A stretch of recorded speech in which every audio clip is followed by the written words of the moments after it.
बिस्मिल्लाहिर्रहमानिर्रहीम। आज का जो हमारा टॉपिक है जी ये है पोइम। पहली पोइम है द रेन। और मैं इसमें आपको वैसे बता दूं कि ओवरऑल हम किस तरीके से टॉपिक को इंशाल्लाह कवर अप करेंगे। और कवर अप करने के लिए सबसे पहले हम ये देखेंगे कि जो पोएट है उसके बारे में थोड़ा सा मैं आपको बताऊंगा। और वो जानना बहुत ज़रूरी है। ये जानना इसलिए ज़रूरी होता है कि ऑब्वियसली जिसकी आप पोइम पढ़ रहे हो, जिसकी आप नज़म पढ़ रहे हो, अगर आपको उसके बारे में ही नहीं पता तो आपके माइंड में उसकी कोई इंपॉर्टेंस या वो चीज़ को आप जज नहीं कर पाओगे, या उसकी पर्सनैलिटी को जब तक आप स्टडी नहीं करोगे तो उसकी बातें समझ नहीं आएंगी। ये बड़ा ज़रूरी होता है। जैसे अल्लामा मोहम्मद इकबाल के बारे में फॉर एग्जांपल, कि दुनिया में अगर कोई बंदा जानता नहीं है और आप उनकी शायरी सुनाए तो वो कहेंगे कौन है, ऐसा है ना। हालांकि पूरी दुनिया जानती है उनको।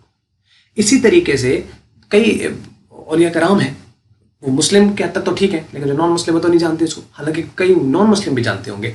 लेकिन सबसे पहले जब भी आपको किसी चीज़ के बारे में बताना होता है तो सबसे पहले उसकी पर्सनैलिटी को बताना होता है। आप देख लें, जहाँ पे स्पीच होती है कहीं पे किसी को कोई भी पर्सनैलिटी बाहर से आई हुई है तो उसको जो है वो सबसे पहले उसका क्या कराया जाता है, तारुफ कराया जाता है कि ये इनफैक्ट जो है वो कौन है जो यहाँ पे आ रहा है।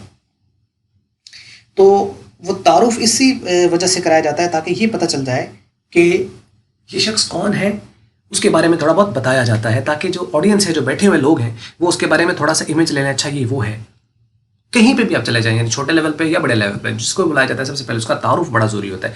उससे क्या होता है कि उसके माइंड में एक स्केच सा आ जाता है और उससे उस चीज़ को समझने में आसानी हो जाती है। तो मैं इस पूरे जितनी भी पोइम्स हैं, 20 पोइम्स हैं, मैं इन सारों के अंदर जो मेरा तरीका होगा वो ये होगा, मैं सबसे पहले आपको पोएट के बारे में बताऊँगा और वो पोएट के बारे में भी सर्च की हुई इन्फॉर्मेशन है और रेलेवेंट जो इन्फॉर्मेशन चाहिए होगी। पूरी डिटेल तो नहीं होगी, लेकिन ये है कि थोड़ा बहुत हमें आइडिया मिल जाए। उससे ये बात भी जहन में रह जाती है किसी हद तक कि वो जो पोएम होता है, जो राइटर होता है, ये मीन्स आप यूँ कह लो कि यानी पोएट जो है वो याद रह जाता है कि फ़लाँ पोएम का ये राइटर है, क्योंकि उसका कोई ना कोई इमेज, अच्छा ये वो वाला है ना जिसके बारे में ये बताया गया था, ये बताया। तो उससे क्या होता है कि थोड़ा सा इमेज रह जाता है और वो चीज़ें देर तक याद रह सकती हैं।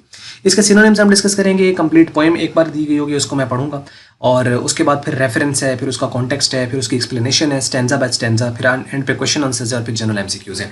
तो ये सारी वो चीज़ें हैं जो कि पेपर पॉइंट ऑफ व्यू से ऑब्वियसली बहुत ज़्यादा इंपॉर्टेंट है। अब ये देख लेते हैं कि मैं इस वीडियो में जो चीज़ें कवर अप करने जा रहा हूँ वो मैं ये पहले 3 पॉइंट्स हैं पोएट के बारे में बताऊंगा, उसके बाद सिनोनिम्स डिस्कस करेंगे और कंप्लीट पोएम मैं बता दूंगा, और आगे फिर नेक्स्ट वीडियो के अंदर हम इंशाल्लाह बाकी जो चीज़ें हैं उसको हम कवर अप करेंगे। तो आइए हम शुरू कर लेते हैं। ये हैं जी पोएट जिन्होंने ये पोएम लिखी है। पोएम जैसा कि आपको पता है द रेन है और इसको लिखा है W.H. डेविस ने, और इसका जो पूरा नाम है वो विलियम हेनरी डेविस है। 2 पोएम्स आपकी बुक के अंदर इसी पोएट की हैं। एक लेजर जो है वो भी इसी ने लिखी है। तो इसके बारे में कहता है कि W.H. Davies was born in 1871 in the Newport in the Wales. ये कंट्री है एक यूके के अंदर और यहाँ पे पैदा हुए। And he was a son of an iron worker, यानी लोहार था इसका बाप जो था। And he was 3 years old when his father died. 3 साल का था जब इसका बाप फौत हो गया। In the subsequent years his mother also died. आने वाले कुछ चंद ही सालों में इसकी वालदा जो थी वो भी इंतकाल कर गई।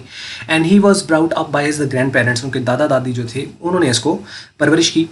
And he was a troublesome child, यानी इसको जो था वो दुखी किस्म का इंसान था, यानी परेशानियों में इसकी ज़िंदगी गुजरी है।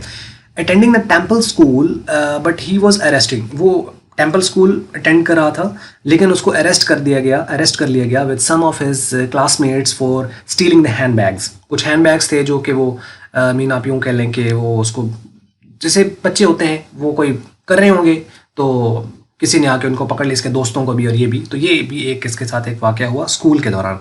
Davis wrote his first poem death at the age of 14 years।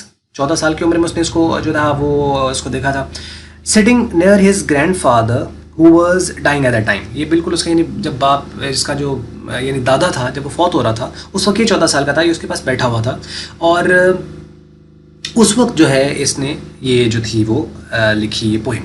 After the death of his grandfather he had to live a miserable life. उसको काफ़ी मुश्किल ज़िंदगी जो है वो गुजारनी पड़ी, बदतरीन ज़िंदगी के हालात से उसको गुजरना पड़ा।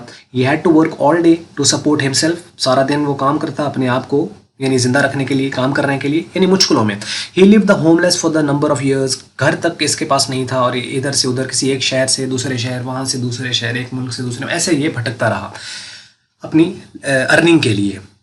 ही lived as peddler and a beggar in the USA and England. यानी इसने फेरी वाला भी काम किया है और इसने फ़कीर भी बन के भीख तक भी मांगी है, यानी इसने एज अ बैगर भी इसने जो है वो अपनी ज़िंदगी गुजारी, यानी ये भी इसका फेस था इसकी ज़िंदगी का। यानी आप ये कह लें कि कितने मुश्किल हालात के अंदर जाके तो ये भिखारी वाला काम तक भी इस राइटर ने किया है। तो यानी आप अंदाज़ा लगाएं कि किस तरह का ये पर्सनैलिटी और कितने मुश्किल हालात से ये बंदा गुजरा होगा, और स्टिल के he is a famous writer, और नंबर ऑफ पोइम्स इसने लिखी हैं। और एक आप हमारे सिलेबस में बल्कि 2 पोइम इसकी इंक्लूड की गई हैं। और फिर इसने नेचर के साथ इसको बहुत प्यार था और बड़ी अच्छी इसने नज़में जो है वो लिखी। तो Davis lost his leg by jumping to a train for boarding. ये बाहर जाना चाह रहा था, तो अब इसके पास पैसे नहीं थे। तो जब पैसे नहीं थे तो एक ट्रेन जब जा रही थी तो इसने उसको, जैसे वो यानी चल रही है तो ये उसने उसके ऊपर छलांग लगाने की कोशिश की, सो दैट कि ये उसके ऊपर पहुंच जाएगा और फिर ये दूसरे शहर या मुल्क चला जाएगा बोर्डिंग के लिए। तो हुआ क्या कि ये उससे गिर जाता है, और ना सिर्फ गिरा बल्कि इसने अपनी टांग तक अपनी जो है वो तोड़वा ली। तो as a result of an accident his leg had to be amputated, यानी उसको काटना पड़ा, इस तरह इसकी हो गई थी। तो यानी इसकी टांग भी लॉस्ट हो गई इस इंसिडेंट के अंदर। This was the turning point of his life. ये उसकी ज़िंदगी का एक नया एक मोड़ था। He permanently settled in the UK में परमानेंटली रह गया। He compose a number of the poems. His first attempt of the poetry the soul's destroyer 1905 में इसने लिखी। Was printed at his own expenses. इसने अपनी जेब से खर्च से ही इसने खुद प्रिंट करवाई थी। Despite of all these sufferings Davis was one of the most popular poet of his time. अपने वक्त का ये मशहूर और काफ़ी अच्छा पोइट था।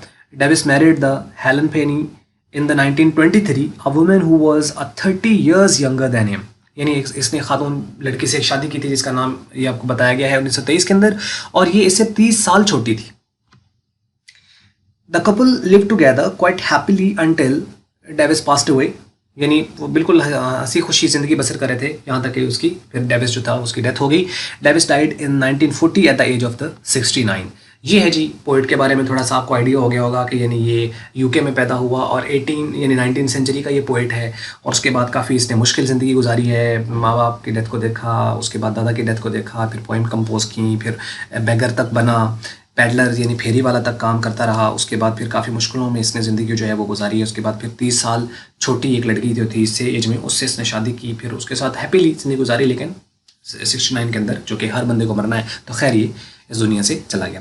लो जी, उसके बाद ये तो था इसका पोइट के बारे में थोड़ा सा आइडिया, और ये इसकी फ़ोटो है जो आप देख लीजिए एज ए रेफरेंस के तौर पर। और उसके बाद हैं सिनोनिम्स ऑफ द पोएम। अब ये सिनोनिम्स क्या हैं कि वर्ड दिया हुआ है, उसके आगे मीनिंग है और इम्पोर्टेंट। वैसे ये बिल्कुल सादा सी एक नज़म है जिसके अंदर कोई मुश्किल अल्फाज ज़्यादा है नहीं, लेकिन फिर भी जो थे मैंने यहाँ पे लिख दिए। बेनीथ, बेनीथ का मतलब होता है नीचे, बिलो, अंडरनीथ। वंडरस, वंडरस एक होता है वंडर, WNDER, वंडर। वंडर का मतलब होता है हैरान होना। ये वो वाला लफ्ज़ नहीं है, ये वंडरस, वंडरस, उसमें DER है, इसमें R पहले आ रहा है, D की फ़ौरन बाद। तो ये वंडरस है। वंडरस का मतलब होता है लुमिनस, ब्राइट, शाइनिंग, चमकदार। Sweet noise, music, symphony, rhythm, melody. And the bright का मतलब होता है यानी कोई चीज़ चमकता, blaze, shining, clear, these are the meaning. तो अब आइए हम इसको, मैं पोइम को आपको सारा जो है यहाँ से पढ़ देता हूँ, और साथ साथ मैं इसको यानी वर्ड बाय वर्ड इनफैक्ट इसकी ट्रांसलेशन करते चला जाऊँगा, क्योंकि उसके बाद फिर स्टैंजा जो है उसकी एक्सप्लेनेशन को हम देखेंगे। तो पोइम कुछ इस तरीके से है कि आई हेयर लीव्स ड्रिंकिंग रेन। मैं ये सुनता हूँ कि जो पत्ते हैं वो पानी पी रहे हैं, बारिश का जो पानी है उसके ऊपर गिर रहा है उसको वो पी रहे हैं। I hear the rich leaves on top, और मैं देखता हूँ कि जो ऊपर के पत्ते हैं यानी वो घने हैं, अमीर हैं। गिविंग द पुअर बीनीथ, और वो थोड़ा थोड़ा करके नीचे जो गरीब पत्ते हैं यानी थोड़े कम पत्ते हैं उनको वो ड्रॉप बाय ड्रॉप जो है वो दे रहे हैं, ड्रॉप आफ्टर ड्रॉप, थोड़ा थोड़ा करके नीचे दे रहे हैं।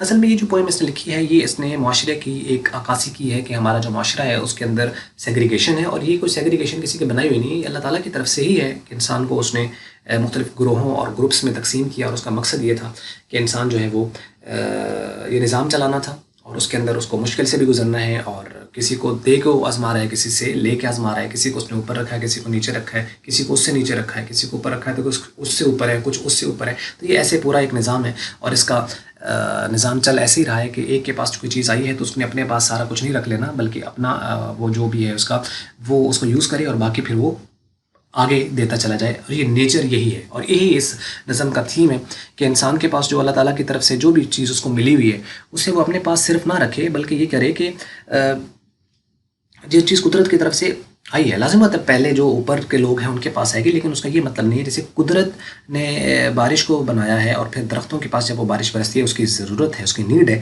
लेकिन वो उतना ही पानी ऊपर के पत्ते लेते हैं, ठीक है, पहले पड़ती उन्हीं के पास है, लेकिन वो उसको सारे को संभाल नहीं लेते, रखते हैं। उसके बाद कुदरत का ये कानून है कि उन पत्तों पर गिरने के बाद बारिश नीचे आएगी, ठीक है, उस तरफ तो नहीं आएगी, यानी उनकी जो धूल मिट्टी है वो भी साफ़ होकर उसी पर गिरेगी नीचे वालों पर, लेकिन फिर वो अगर बारिश ज़्यादा बहुतात हुई तो बहुत ज़्यादा मकदार में होती है तो नीचे वाले पत्तों पर भी आएगी। तो इंसान जो है उसको भी ऐसे ही होना चाहिए उस बारिश की तरह कि जो बारिश उसके ऊपर बरस रही है, यानी रिसोर्सेज जो अल्लाह ताला की तरफ से उसको किसी तरीके से मिले तो उसको शेयर करना चाहिए। लॉ ऑफ शेयरिंग के ऊपर असल में ये जो पोएम है।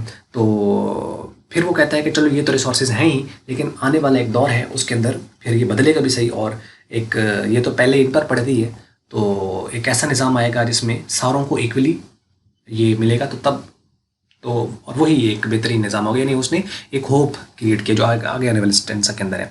This a sweet noise, this कहते हैं ये दिस को, ये पुरानी इंग्लिश के अंदर लिखा जाता था, this a sweet noise to hear, ये एक यानी बेहतरीन किस्म की आवाज़ है, नॉइज़ है। नॉइज़ यानी यहाँ पे म्यूज़िक को आप कहेंगे, शोर को नहीं कहेंगे।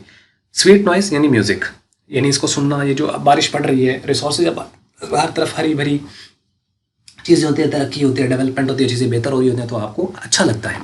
And these green leaves are drinking near, और ये जो ग्रीन लीव्स हैं अब ये उन सारों के पास पहुंच गया ये पानी, और ये सारे ही उससे सैराब हो रहे हैं। And when the sun comes out, फिर वो कहता है दूसरे में कि ये तो हो गया बारिश का रिसोर्सेज का, तो फिर कहता है जब ये रिसोर्सेज जो वगैरह जिससे जो अब सैराब हो लिया जाता है तो उसके बाद फिर क्या होगा कि सूरज जो है वो चमकेगा। यानी ये है एक ऐसी पर्सनैलिटी के बारे में कहा गया है कि जिसमें अल्लामा इकबाल ने कहा था हज़ारों साल नरगिस अपनी बेनूरी पे रोती है और बड़ी मुश्किल से होता है चमन में दीदावर पैदा।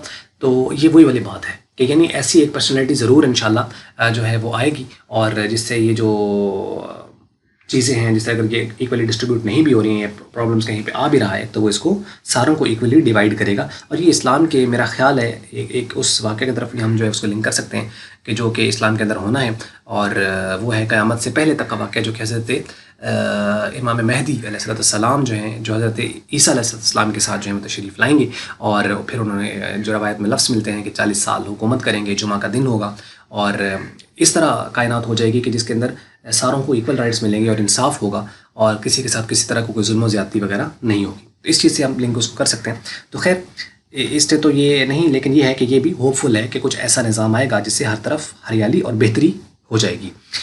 After this rain shall stop, जैसे यानी बारिश रुकेगी तो क्या होगा, सूरज बाहर आएगा, and a wondrous light will fill, और ये जो चमकदार जो रोशनी है वो हर चीज़ को भर देगी, यानी नूर से, अपने नूर से हर चीज़ को भर देगी। ईच डार्क राउंड ड्रॉप, और वो जो डार्क राउंड ड्रॉप है जो कि काले स्याल नज़र आ रहे हैं, उनमें भी जब रोशनी जाएगी तो वो भी एक अच्छा समा पैदा करेंगे, जैसे रेनबो बनती है। तो वो क्या होता है कि एक रोशनी जो होती है वो बारिश के कतरे को जो होती है उसमें से किसी खास एंगल से जब पास करती है तो एक धनक, एक अच्छी खूबसूरत किस्म का रंग उसमें से आना लगता है, जिसको सतरंगी कहा जाता है। तो कहता है I hope the sun shine bright, कि वो खूब चमकेगा, and it will be a lovely sight, और फिर ये क्या ही खूबसूरत नज़ारा होगा। तो ये थी आज की पॉइंट, और बस इतना तक ही था, और बाकी अब आने वाले जो वीडियोज़ हैं उसके अंदर मैं अब बताऊंगा आपको इनके स्टैंजा के बारे में, यानी एक वन बाय वन, इसको 2 स्टैंजा में डिवाइड किया गया है, यानी एक पहला स्टैंजा ये है और दूसरा ये है। बाकी मैं आपको बता दूं कि जो पेपर में आता है ना वो आपको किसी तरीके से भी ले सकता है, वो आपको 2 लाइनें दे दे, 3 लाइनें दे दे, 4 लाइन दे दे, लेकिन स्टैंजा पूरा भी वो दे सकता है। तो ज़्यादातर तो ये होता है कि 4 लाइनें मैक्सिमम आपको आती होती हैं, तो यानी वो इस तरह कर देगा, तो उससे कोई फ़र्क नहीं पड़ता। पूरा स्टैंजा अगर आप ट्रांसलेशन देख लिए, चीज़ों को समझने की कोशिश करें, रट्टा मत लगाएं, और ट्रांसलेशन आप हर बंदे का एंगल अपना अपना होता है, हर बंदे को उसको लिखने का स्टाइल अपना अपना होता है, तो इसलिए चीज़ों से आप हेल्प ज़रूर लें, लेकिन कभी ऐसा मत करें कि आप उसको रट लें। हाँ, आप मुख्तलिफ बुक्स देख लें, हर बंदे ने अपने हिसाब से ट्रांसलेशन की होगी, हर बंदे का एंगल अपना अपना है, आपका एंगल भी अपना ही होगा, और बस चीज़ों को समझें, उसके मीनिंग को देखें, और अगर थोड़ी सी इंग्लिश आपकी बेहतर है तो ठीक है, कुछ रेफरेंसेस आप कहीं से कुछ एंगल्स वगैरह आप ले सकते हैं, कुछ सेंटेंसेस ले सकते हैं, लेकिन इसका हरगिज़ ये मतलब नहीं है कि हर चीज़ आप रट लें, वो मुश्किल हो जाता है। इसलिए अपनी क्रिएटिव राइटिंग करने की कोशिश करें और अपने लैंग्वेज में उसको लिखने की कोशिश करें। उससे क्या होगा कि एक तो आपको अच्छा महसूस होगा, फिर बोझ भी नहीं बनेगा, और चीज़ें भी बेहतरी की तरफ जाएगी। बस ये थी आज की वीडियो, और अगर आपको अच्छी लगी है तो उसको आप लाइक कर लें, अच्छी नहीं लगी तो उसको कर लें आप डिसलाइक, और वीडियो देखने के लिए आपका बहुत बहुत शुक्रिया।